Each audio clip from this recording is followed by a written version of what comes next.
नमस्कार दोस्तों।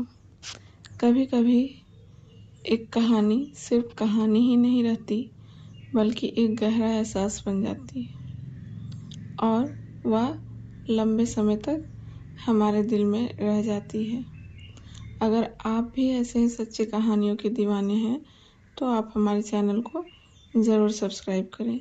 यहाँ हर रोज़ सच्ची और अच्छी कहानियाँ मिलेगी सुनने को, जो आपके मन को दुनिया के सारे तनाव से बहुत दूर ले जा करके शांत कर देगा।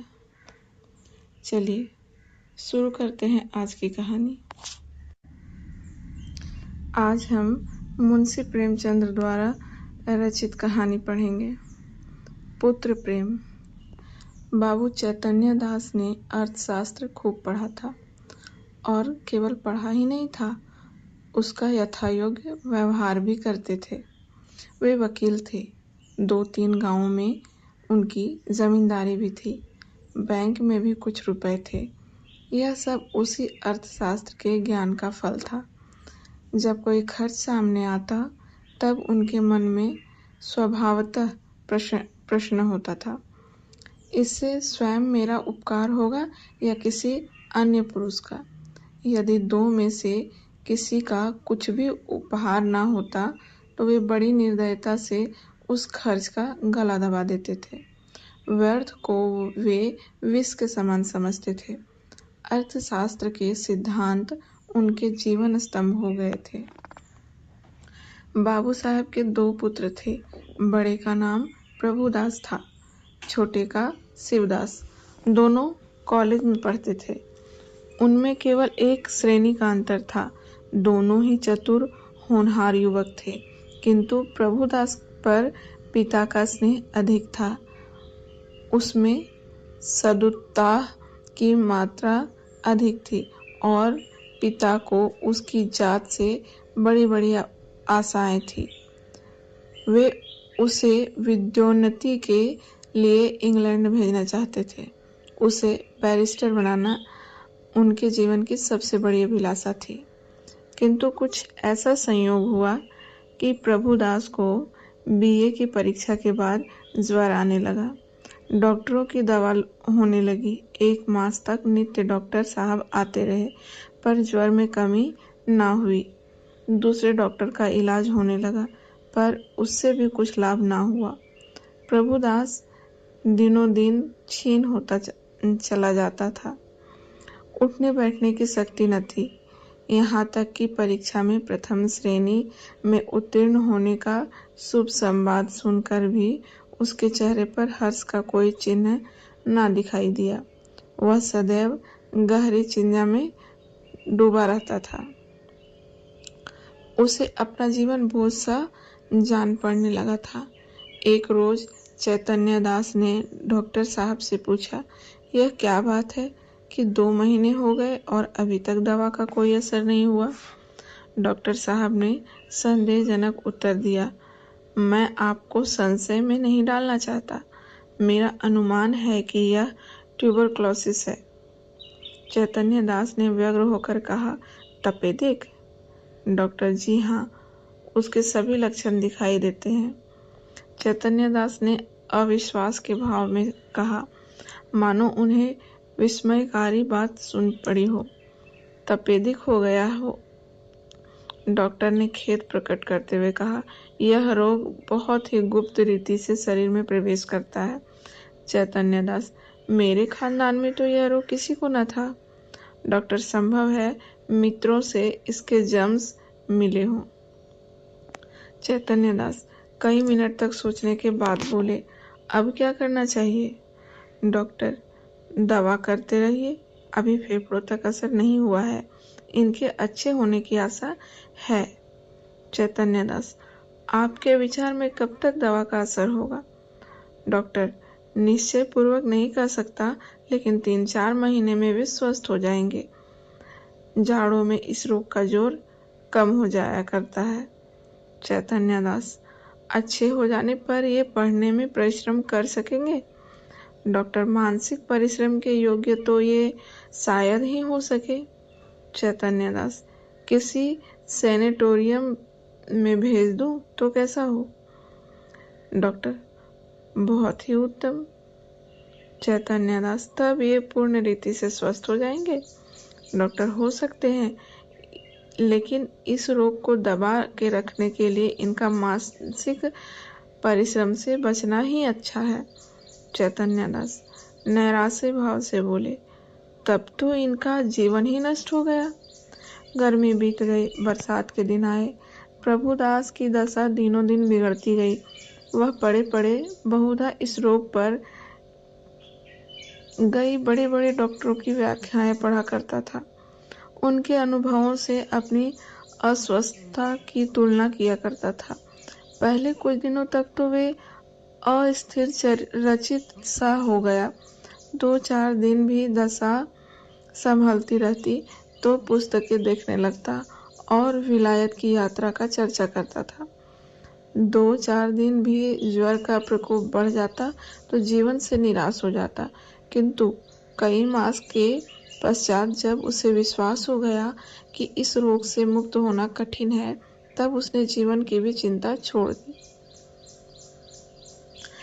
पद्यापद्य का विचार न करता, घर वालों की निगाह बचाकर औषधियां जमीन पर गिरा देता, मित्रों के साथ बैठकर जी बहलाता।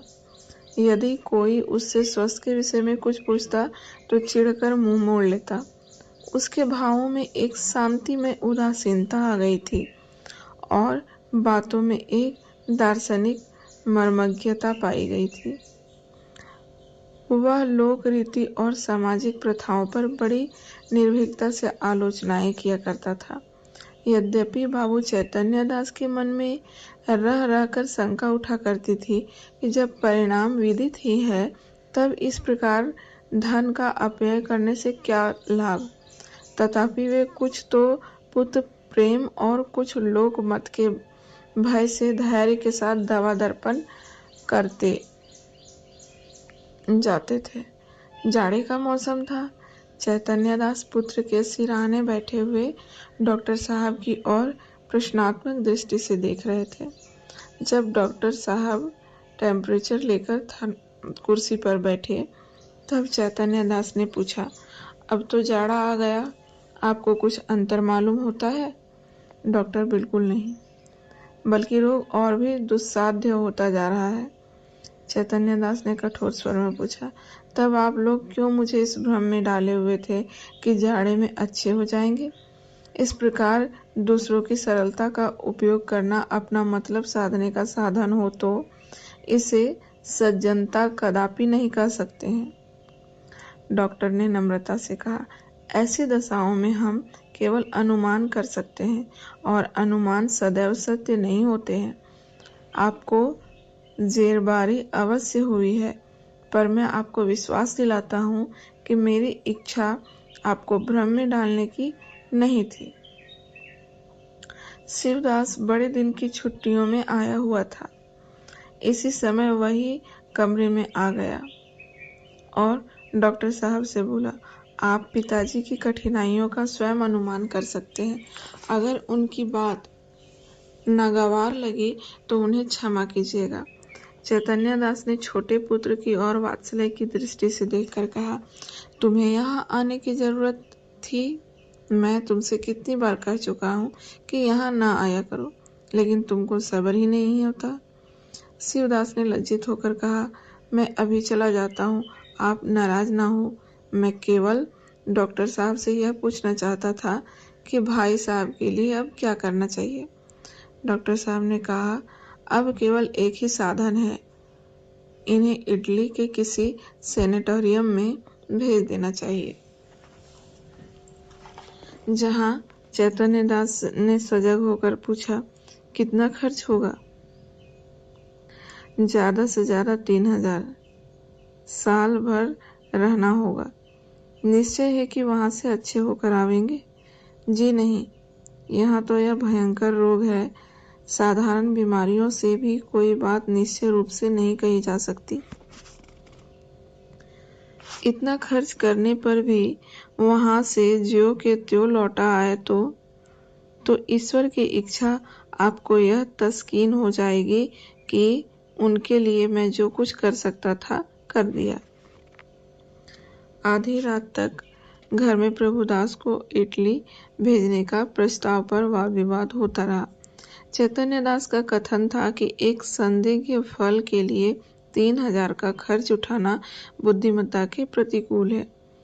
शिवदास फल उनसे सहमत था, किंतु उसकी माता इस प्रस्ताव का बड़ी दृढ़ता से विरोध कर रही थी। अंत में माता के धिक्कारों का यह फल हुआ कि शिवदास लज्जित होकर उसके पक्ष में हो गया। बाबू साहब अकेले रह गए। तपेश्वरी ने तर्क से कामलिया पति के सद्भावों को प्रज्वलित करने की चेष्टा की। धन की नश्वरात की लोकोक्तियां कहीं इन शास्त्रों से विजय लाभ न हुआ तो अश्रु वर्षा करने लगी। बाबू साहब जल बिंदुओं के इस प्रहार के सामने न ठहर सके। इन शब्दों में हार स्वीकार की। अच्छा भाई, रो मत, जो कहती हो वही होगा। तपेश्वरी, तो कब? रुपए तो हाथ में आने दो।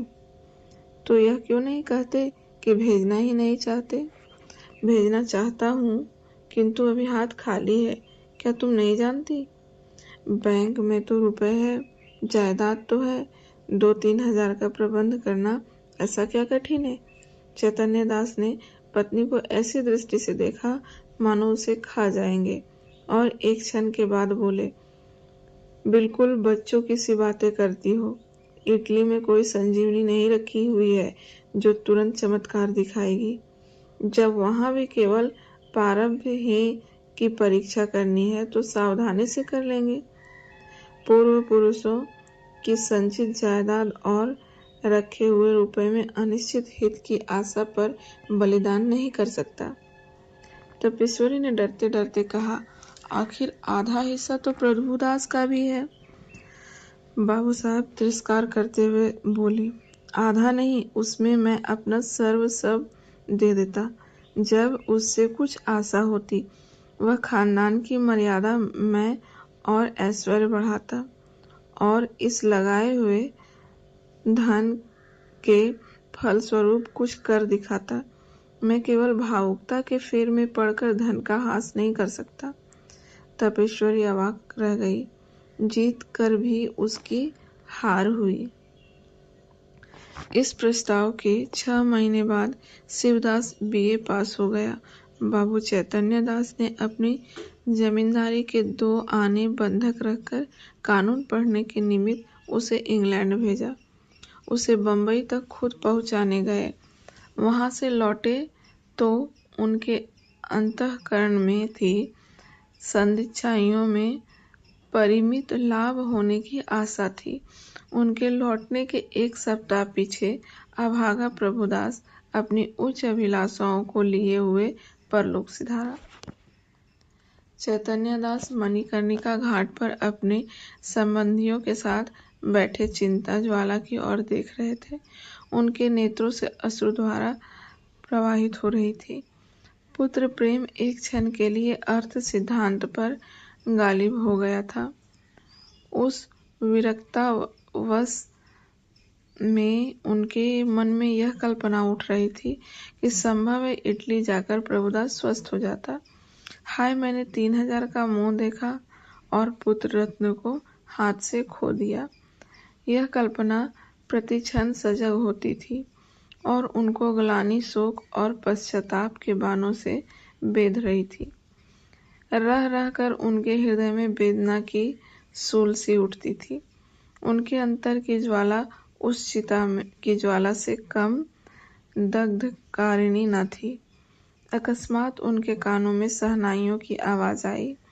उन्होंने आंख ऊपर उठाई तो मनुष्यों का एक समूह उनके अर्थी के साथ आता हुआ दिखाई दिया।